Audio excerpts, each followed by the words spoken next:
السلام علیکم ورحمۃ اللہ وبرکاتہ۔ امید کرتی ہوں آپ سب خیر و عافیت سے ہوں گی اور ایمان کی بہترین حالتوں میں ہوں گی۔ اللہ تعالیٰ آپ تک آنے والے ہر شر کو خیر میں بدل دے، آمین۔ آج کا ہم اپنا سبق سٹارٹ کرتے ہیں سورۃ البقرہ کی آیت نمبر 124 سے۔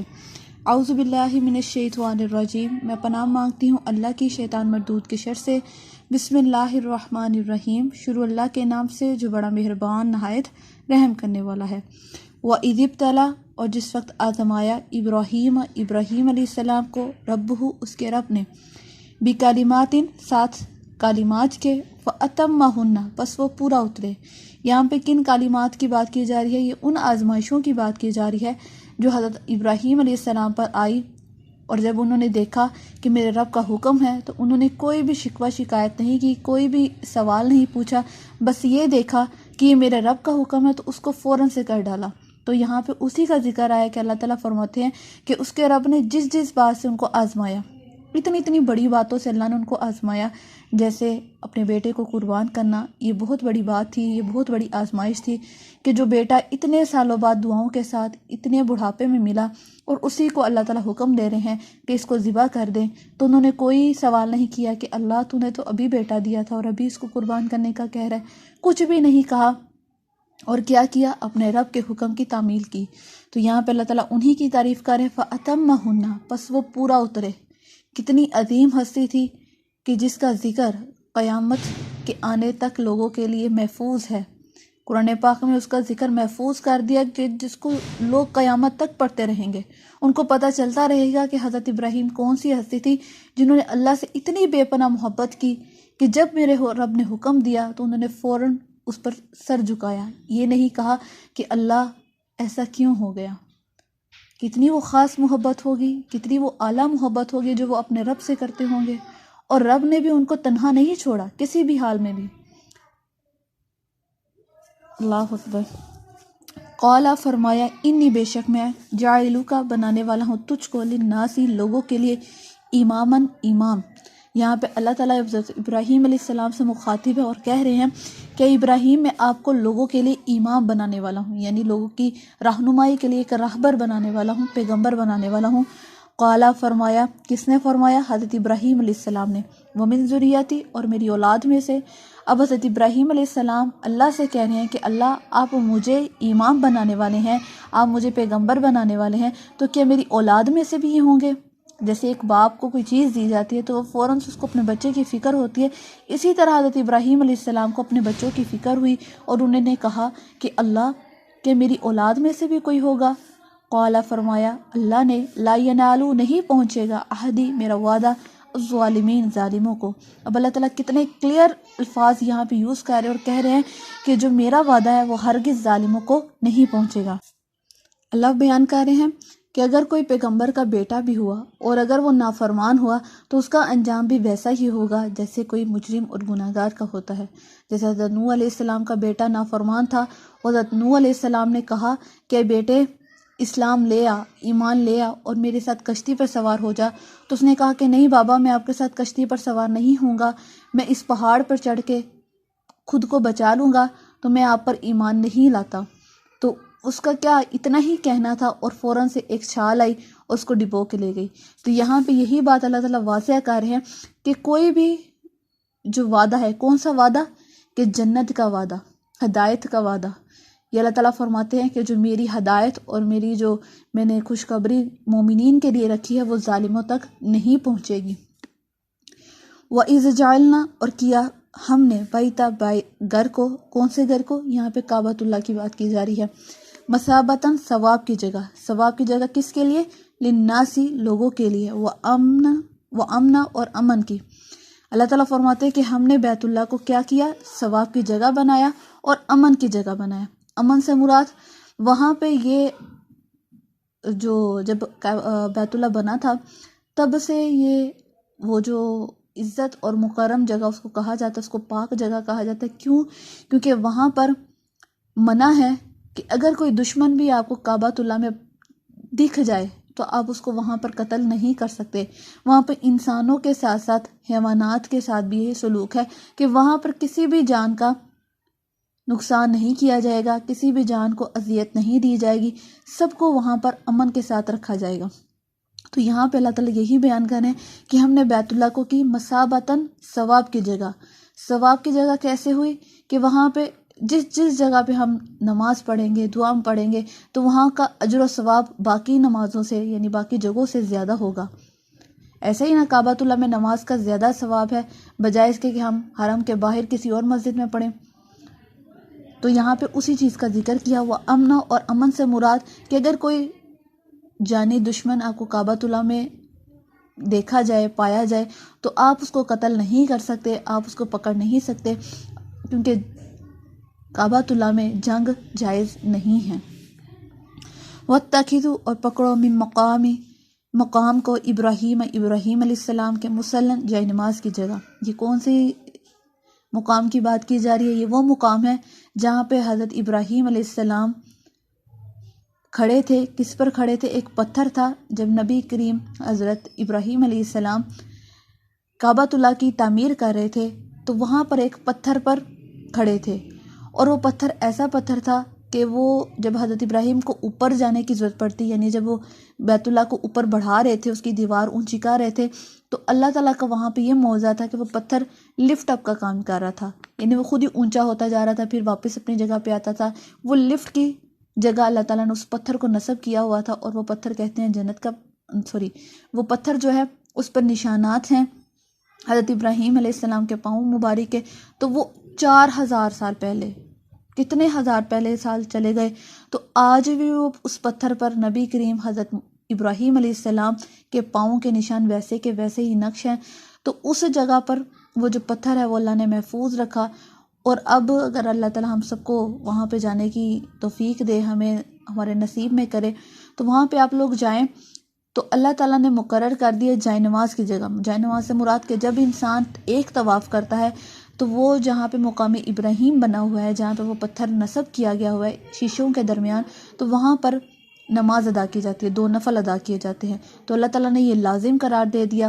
اللہ تعالیٰ کو اپنے نبی حضرت ابراہیم کی وہ ادا اتنی پسند آئی تھی کہ وہ اس پتھر پہ کھڑے ہو کے جب اللہ کا گھر تعمیر کر رہے تھے، تو اللہ تعالیٰ کو وہ کتنے پیارے لگ رہے ہوں گے کہ اللہ تعالیٰ نے اس پتھر کو محفوظ رکھ دیا، اور کہہ دیا کہ جو عمرہ اور حج کے لیے آئے گا اور جو طواف کرے گا، جب تک وہ 2 نوافل نہیں پڑے گا اس کا طواف نہیں ہوگا۔ وَعَہِدْنَا، اور عہد لیا ہم نے، اِلیٰ ابراہیم علیہ السلام کی طرف، و اسماعیل، اور اسماعیل علیہ السلام کی طرف، ان طہرا، یہ کہ پاک کرے، بیتیہ، میرے گھر کو، للطوافین، طواف کرنے والوں کے لیے، والعاکفین، اور اعتکاف کرنے والوں کے لیے، والرکع السجود، اور رکوع اور سجود کرنے کے لیے۔ اب اللہ تعالیٰ کیا فرماتے ہیں؟ اپنے نبی سے کہہ رہے ہیں کہ اے میرے نبی حضرت ابراہیم اور اسماعیل، کہ یہ کہ میرا گھر پاک کر دو۔ کس سے پاک کر دو؟ وہاں پہ کوئی گند یا کچرا یا کوڑے سے پاک کرنے سے مراد یہ نہیں تھا، پاک کرنے سے مراد یہ تھا کہ یہاں پر کوئی بھی بت پرستی نہ کی جائے۔ پاک سے مراد یہ تھا کہ یہاں پہ امن رہا جائے، یہاں پہ کوئی قتل و غارت نہ کی جائے، کوئی خون ریزی نہ کیا جائے، کسی کو نقصان نہ پہنچایا جائے۔ اس گھر کو باقی گھروں سے پاک کر دو، یہ گھر حرمت والا گھر ہے۔ کس کے لیے؟ للطوافین، طواف کرنے والوں کے لیے۔ جو بھی طواف کرنے کے لیے اس کو کوئی بھی مشکلات کا سامنا نہ کرنا پڑے، اس کے لیے ہر چیز آسان کر دی جائے، اس کے راستوں کو آسان کر دیا جائے، نہ ہی رکاوٹیں پیدا کی جائیں۔ والعاکفین، اور اعتکاف کرنے والوں کے لیے۔ اللہ کا گھر ہے، وہاں پر ہر انسان کو آنے جانے کی اجازت ہو، وہاں پر رکنے کی، وہاں پر رہنے کی، وہاں پر اپنے رب کے سامنے سجدہ اور رکوع کرنے کی ہر کسی کو اجازت ہو۔ یہ نہ ہو کہ کسی کو تم پابندی لگا دو کہ امیر آئیں گے اور غریب نہیں آئیں گے، کالا آئے گا سفید نہیں آئے گا، یا سفید آئے گا اور کالے کو آنے نہیں دیا جائے گا۔ یہاں پر ایسی کوئی پابندی نہ ہو، یہ اللہ کا گھر ہے، اور یہاں پہ سب کو آنے کی اجازت دو۔ کس کے لیے؟ جو طواف کرنے کے لیے آئیں، جو وہاں پہ اعتکاف کرنے کے لیے آئیں، جو رکوع اور سجود کی نیت سے آئیں۔ وَإِذْ قَالَ، جس وقت کہا ابراہیم علیہ السلام نے، رب اجعل، اے میرے رب، رب اجعل، اے میرے رب، کر، ھذا، اس، بلدن، شہر کو، آمناً، امن والا، وارزق، اور رزق دے، اہلہ، اس کے رہنے والوں کو، من الثمرات، پھلوں میں سے، من آمنا، جو کوئی ایمان لایا، منہم، ان میں سے، باللہ، ساتھ اللہ کے، والیوم الآخری، اور آخرت کے دن پر۔ اب یہاں پہ حضرت ابراہیم علیہ السلام اللہ تعالیٰ سے دعا کر رہے ہیں اور کہہ رہے ہیں کہ اللہ تو اس شہر کو امن والا بنا دے، اس شہر کو حرمت والا بنا دے، اور ان کی دعا کو اللہ تعالیٰ نے پورا بھی کیا۔ اب وہ جو شہر ہے وہ حرمت والا شہر ہے، یعنی جو حرم مکہ اور مدینہ حرمت والے شہر یعنی احترام والے شہر ہیں، امن والے شہر ہیں۔ تو پھر کہا ورزق اہلہ من الثمرات، اور اس کے رہنے والوں کو پھلوں سے نواز، پھل عطا کر۔ اب آپ دیکھیں کہ وہاں پر اگر آپ جائیں، اللہ آپ کا جانا نصیب کرے، تو وہاں پہ آپ دیکھیں گے کہ وہاں پہ ہر طرح کی سبزی اور پھل پایا جاتا ہے۔ وہاں پر ہر ملک تجارت کرتا ہے، تو وہاں پہ بے موسمی پھل بھی وہاں پہ پایا جاتا ہے۔ تو یہ بھی ایک قسم کی دعا تھی۔ لیکن حضرت ابراہیم علیہ السلام نے یہاں پہ کیا کہا؟ من آمنا، جو کوئی ایمان لائے تو اس کو رزق فراوانی دے۔ یہاں پہ حضرت ابراہیم نے ایک کلاسیفائڈ کر دیا کہ جو ایمان لایا اس کو ذرا زیادہ دے۔ تو آگے اللہ تعالیٰ کیا فرماتے ہیں؟ قال، فرمایا اللہ نے، ومن کفر، اور جو کوئی کافر ہوا، فَأُمَتِّعُهُ، پس فائدہ دوں گا اس کو، قلیلاً تھوڑا، ثم استرہ، پھر مجبور کر دوں گا اس کو، الی عذاب النار، عذاب کی طرف، یعنی آگ کے عذاب کی طرف، وبئس، اور برا ہے مصیر، پھر جانے کی جگہ۔ اللہ اکبر۔ اللہ تعالیٰ فرماتے ہیں کہ دنیا میں ایسا نہیں ہو سکتا کہ میں مومنین کو رزق دوں اور کافر کو رزق سے محروم رکھوں، بالکل بھی نہیں۔ دنیا میں دونوں ہی میری نعمتوں سے، میری رحمتوں سے لطف اٹھائیں گے، لیکن قیامت کے روز میری رحمت اور میری برکات صرف مومنین کے لیے ہوں گی، وہ جو خاص ہوں گی وہ صرف مومنین پر ہوں گی۔ تب جو شیطان ہوں گے، جو شیطان کے دوست ہوں گے، جو کافر ہوں گے، جو مجرم ہوں گے، ان کے لیے میری رحمتیں اور میری برکتیں کچھ بھی نہیں ہوگا، اور ان کے لیے کیا ہوگا؟ آگ کا عذاب ہوگا۔ اللہ اکبر۔ پھر فرمایا وبئس المصیر، اور بری ہے پھر جانے کی جگہ۔ ہم کہیں جاتے ہیں، جب ہمیں مزہ آتا ہے تو ہم کہتے ہیں نا کہ ہم نے وہاں پہ پھر جانا ہے، ہم لوٹ کر وہاں پہ ضرور جائیں گے، دوبارہ ضرور اس جگہ کا وزٹ کریں گے۔ تو اللہ تعالیٰ فرماتے ہیں کہ یہاں پہ جب انہوں نے لوٹ کر آنا ہے تو ان لوگوں کے لیے، کن لوگوں کے لیے؟ جو مجرم ہے، جو گناہ گار ہیں، ان لوگوں کے لیے وہ بہت بری جگہ ہے۔ جب وہ یہاں پر آئیں گے تو ان کے لیے عذاب النار، آگ کا عذاب ہوگا۔ اللہ اکبر۔ یہاں پہ ایک اپنے اللہ تعالیٰ کی محبت کی نشانی دیکھی کہ اللہ تعالیٰ نے چاہتے تو کافر کو رزق سے محروم رکھتے، لیکن اللہ نے ایسا نہیں کیا۔ اللہ کتنے کریم ہے، رحیم ہے کہ اللہ نے رزق میں کوئی بھی کلاسیفائڈ نہیں کیا، کوئی کیٹیگری نہیں رکھی کہ مومنین کو میں زیادہ دوں گا اور کافر کو دوں گا ہی نہیں۔ اللہ تعالیٰ نے کفار کو دے کر ان کو بتایا کہ کوئی ذات ہے جو تمہیں اس رزق سے نواز رہی ہے، لیکن یہ کفار کی اپنی ہی بدبختی ہے نا کہ وہ پہچان ہی نہیں رہی، اللہ کو دیکھ ہی نہیں رہی۔ اللہ اکبر۔ وَإِذْ، اور جب یرفع اٹھا رہے تھے ابراہیم علیہ السلام، قواعد بنیادیں، من البیت بیت اللہ کی، و اسماعیل، اور اسماعیل علیہ السلام۔ یہاں پہ اللہ تعالیٰ فرماتے ہیں کہ حضرت اسماعیل اور ابراہیم جب بیت اللہ کی بنیادیں اٹھا رہے تھے، بنیاد سے یہی پتہ چلتا ہے کہ کعبۃ اللہ حضرت ابراہیم اور اسماعیل نے اس کا آغاز نہیں کیا تھا، یہ بیت اللہ پہلے سے بھی موجود تھا، حضرت آدم علیہ السلام کے دور سے ہی موجود تھا، لیکن وقت گزرنے کے ساتھ ساتھ وہاں پہ جگہ کم ہوتی گئی اور لوگوں نے وہاں پہ بت رکھنا شروع کر دیے۔ تو اللہ تعالیٰ نے جب دوبارہ سے بیت اللہ کی تعمیر کا کام شروع کیا تو وہ کس کے ہاتھوں سے کروایا؟ حضرت ابراہیم اور حضرت اسماعیل کے ہاتھوں سے۔ تو اس دور کا واقعہ اللہ تعالیٰ بتا رہے ہیں کہ حضرت ابراہیم اور اسماعیل جب بیت اللہ کی بنیادیں اٹھا رہے تھے تو کیا کہا انہوں نے؟ ربنا، اے ہمارے رب، تقبل، قبول کر، منا، ہم سے، انک، بے شک تو، انت السمیع العلیم، تو سننے والا اور جاننے والا ہے۔ اللہ اکبر۔ کتنی عاجزی اور انکساری ہے ان دونوں باپ بیٹوں میں کہ اللہ کا کام کر رہے ہیں، اللہ کی حکم کی تعمیر کر رہے ہیں، تو یہ نہیں کہا کہ اللہ ہم نے کر دیا ہے تو ہم نے بہت بڑا احسان کیا ہے، نہیں، انہوں نے کیا کہا؟ ربنا تقبل منا، اے اللہ ہم نے یہ تیرے لیے کیا ہے تو اس کو قبول فرما، یہ جو کام ہم سے ہو گیا ہے اس کو قبول کر، اگر اس میں کوئی غلطی کوتاہی ہو گئی تو اس کو دور کر دے۔ یہ ہوتی ہے عاجزی، یہ ہوتی ہے انکساری، یہ ہوتا ہے کہ رب کے سامنے رجوع کرنا۔ ورنہ ہم عام طور پر کیا کرتے ہیں؟ ہم نوافل پڑھ لیتے ہیں اور ہم نے جب تک 4 لوگوں کو نہیں بتانا کہ ہم نے آج نفل پڑھے تھے تب تک ہمارا گزارا نہیں ہوتا۔ اور پھر یہ بات، اگر ہم 5 وقت کی نماز پڑھتے ہیں تو ہم خود پر بہت بڑا احسان کرتے ہیں کہ ہم تو 5 وقت کی نماز پڑھتے ہیں جی، جیسے ہم نے کتنا بڑا کام سر انجام دیا ہو۔ اس کے بجائے ہم یہ کیوں نہیں کہتے کہ اللہ ہم نے نماز پڑھی ہے، ہمارا کام نماز پڑھنا تھا، آپ اس کو قبول کر لینا۔ ہم تو یہ بات کرتے ہی نہیں ہیں، قبول کرنے کی طرف تو آتے ہی نہیں۔ قبول کرنا تو میرے رب کی ذات کا کام ہے۔ اگر اس نے یہ نمازیں، یہ نیکیاں قبول ہی نہ کی تو ہمارے پاس کیا رہ گیا؟ تو یہ قرآن ہمیں کیا سکھاتا ہے؟ یہ پہلے انبیاء کا ذکر ہمیں کیوں بتا رہے ہیں؟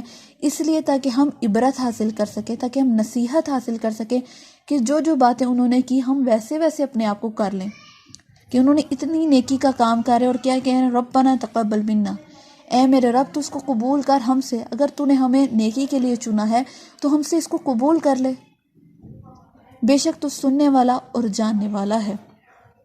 ربنا، اے میرے رب، وجعلنا، کر ہم کو مسلمین،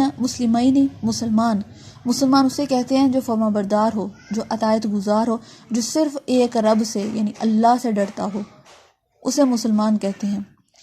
ربنا، اے ہمارا رب، وجعلنا، کر ہم کو مسلمین، فرما بردار، لکا واسطے اپنے، ومن ذریاتنا، اور ہماری اولاد میں سے، امتن، ایک جماعت ہو، مسلمتن، مسلمان، لکا واسطے اپنے۔ اب یہاں پہ مسلمان کا لفظ جو یوز ہو رہا ہے، یہ جو ہماری امت کو مسلمان کا لقب ملا ہے، یہ حضرت ابراہیم کی دعاؤں سے ہی ملا ہے۔ جو ہم آج خود کو مسلمان کہتے ہیں تو یہ حضرت ابراہیم علیہ السلام کی ہی دعاؤں کا اثر ہے، یہ انہی کا ہی نتیجہ ہے جو حضرت ابراہیم اور اسماعیل نے کی تھی۔ فرمایا کہ اے میرے رب، ہمیں اپنے لیے فرما بردار بنا، ہمیں مزید اطاعت گزار بنا، جو تو ہمیں حکم دے ہم اس کو فوراً سے کرنے والے بن جائیں، اور پھر ہماری اولاد میں سے کیسی جماعت ہو جو مسلمان ہو، جو تیری فرما بردار ہو، جو تجھ سے ہی ڈرنے والی ہو، جو خاص تیری ہی عبادت کرنے والی ہو۔ وہ آرینا، اور سکھلا ہم کو، مناسکنا، حج کے طریقے یعنی عبادت کے طریقے، وتوب، اور پھر علینا، اوپر ہمارے یعنی ہماری توبہ کو قبول کر، ہم سے جو غلطیاں ہو گئی ان کو معاف کر دے۔ انک، بے شک، انت التواب الرحیم، توبہ قبول کرنے والا اور رحم کرنے والا ہے۔ کتنی خوبصورت دعا تھی، اتنی خوبصورت دعا تھی کہ لفظوں سے بیان نہیں ہو رہی کہ ان کو کیسے تشریح میں بیان کروں، کہ ایک نبی جو اتنی نیکی کا کام کر رہے ہیں، اتنا خوبصورت کام کر رہے ہیں اور اللہ کا حکم بجا لائے ہیں، لیکن انہوں نے اس پر کوئی بھی جو کہتے ہیں نا ریاکاری نہیں دکھائی، اترائے نہیں، یہ نہیں کہا کہ اللہ ہم تو تھک گئے ہیں اس کو کام کو کرتے کرتے، کچھ بھی نہیں کہا، اور اس کے بجائے کیا کہا، ربنا وجعلنا مسلمین لک ومن ذریاتنا امتا مسلمہ، کہ اللہ تو ہمیں اپنا فرما بردار ہی رکھنا، ہمیں ہی نہیں ہماری اولاد میں سے بھی۔ اللہ اکبر۔ پھر کہا کہ ہمیں عبادت کے طریقے سکھا، ہم تو ناقص بندے ہیں، ہمیں پتہ ہی نہیں ہے کہ کیسے تیری عبادت کرنی ہے، کیسے تجھ کو راضی کرنا ہے، تو ہمیں وہ طریقے سکھا دے جس سے آپ راضی ہو جائیں۔ پھر فرمایا وتوب علینا، اور ہماری تمام غلطیوں کو معاف کر دے، ہماری توبہ کو قبول فرما۔ اللہ تو ہی تو ہے، ایک تیرے ہی تو در ہے جہاں پہ ہم توبہ کے لیے خود کو پیش کرتے ہیں، تیرے سوا کون سا در ہے؟ اگر یہاں پہ بھی دھتکارے گئے تو کس در پہ جا کے ماتھا ٹیکیں گے؟ کبھی ہم نے اپنے گناہوں کی اس طرح دعائیں مانگی کہ اللہ تو ہمیں معاف فرما دے؟ کہ ہم نے خود کو ایسے اللہ کے سامنے رکھا؟ ہم نیک کام کر کے خوش ہوتے ہیں، جو مومن ہے اس کا دل اطمینان پکڑتا ہے، لیکن اس کو اندر سے خوف بھی ہوتا ہے کہ پتہ نہیں یہ میرا کام قبول ہوگا کہ نہیں ہوگا۔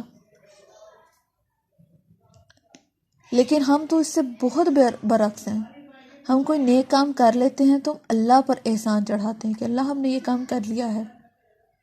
ہم ان پیغمبروں کی طرح دعائیں کیوں نہیں کرتے کہ اللہ تو ہم سے یہ قبول کرنا، اللہ جو ہم نے غلطیاں کی ہیں اس کو معاف کر دینا، انک انت التواب الرحیم، بے شک اللہ تو توبہ قبول کرنے والا اور رحم کرنے والا ہے۔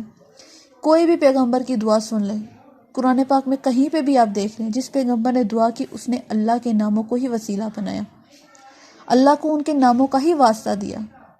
یہاں پہ یہ نہیں کہا کہ اللہ تجھے لاڈلے پیغمبر کا واسطہ، تجھے اس کا واسطہ، تجھے اپنے خاص بندوں کا واسطہ، کچھ بھی نہیں کہا۔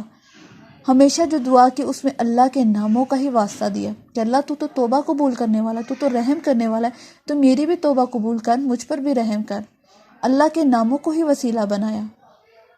یہ قرآن میں جو آیات ہیں یہ ہمارے لیے بہت بڑی نشانیاں ہیں، یہ ہمارے لیے نصیحت ہے کہ ہم ان کو دیکھ کے سبق حاصل کریں۔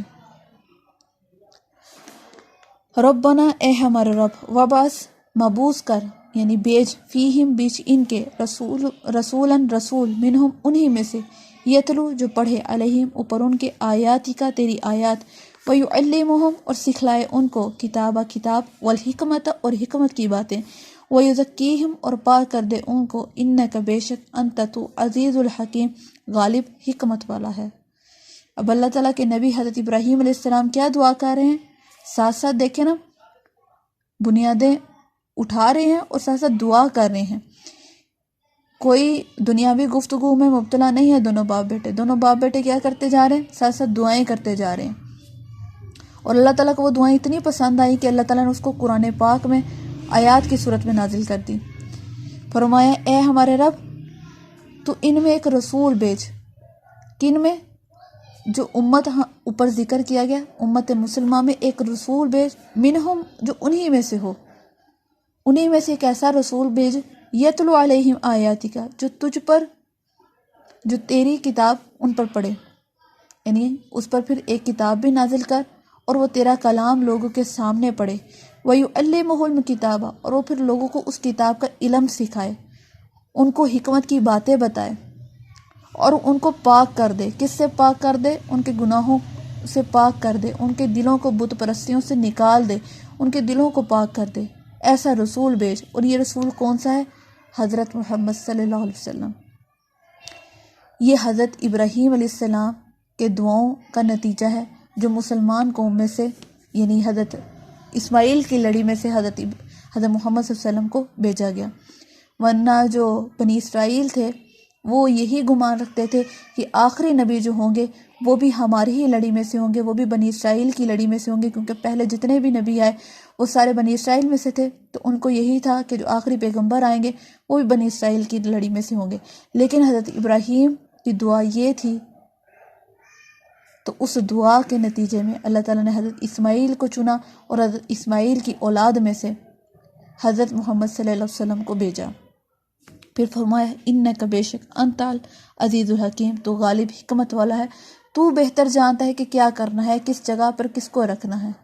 ہم نہیں جانتے، ہم تو جلد باز ہیں، انسان تو جلد باز ہوتا ہے، یہ اللہ تعالیٰ ہی جانتے ہیں کہ کس چیز میں کیا حکمت ہے۔ تو یہاں پہ پھر اللہ کے نام کا ہی کہا کہ اللہ تو حکمت والا ہے، تو بہترین جاننے والا ہے، تو بہتر جانتا ہے کہ کیا کرنا ہے اور کیا نہیں کرنا۔ ٹھیک ہو گیا، آج کا سبق ہم یہی تک رکھیں گے، باقی انشاءاللہ تعالیٰ کل اگر زندگی رہی تو ضرور اس کو کنٹینیو کریں گے۔ اگر اس میں کوئی غلطی کوتاہی ہوئی ہو تو اللہ تعالیٰ ہم سب کو معاف فرمائے اور ہم سب کو نیک اعمال کرنے کی توفیق دے، اور پھر جو ہم نیک اعمال کریں اللہ تو اس کو قبول و منظور فرمانا، آمین۔ اپنا بہت سارا خیال رکھیے گا، دعاؤں میں مجھے خاص طور پر یاد رکھیے گا۔ اللہ حافظ۔